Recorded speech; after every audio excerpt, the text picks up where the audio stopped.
کیا عید والے دن روزہ ہے؟ بعض لوگ بڑی عید کے دن عید الاضحیٰ کے دن روزہ رکھتے ہیں۔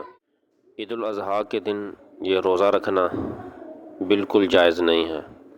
البتہ عید الاضحیٰ کے دن جس شخص نے قربانی کرنی ہو اس کے لیے اپنی قربانی کے گوشت سے کھانے کی ابتدا کرنا اور اس سے پہلے کچھ نہ کھانا یہی مستحب عمل ہے۔ یہی احادیث مبارکہ میں آپ صلی اللہ علیہ وسلم سے ثابت بھی ہے۔ اسی پر لوگ عمل کی کوشش بھی کرتے ہیں۔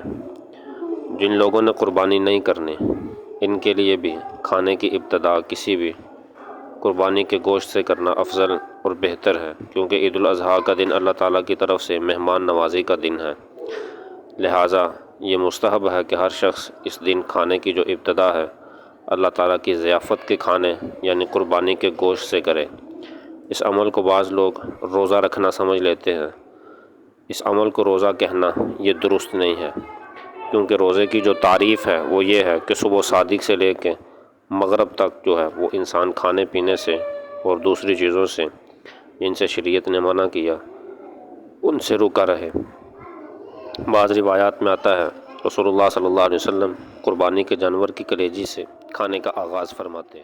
اگر اتباع کی نیت سے کوئی بندہ اس پہ عمل کرے تو پھر ثواب کی امید بھی ہے، لیکن یہ ضروری نہیں ہے۔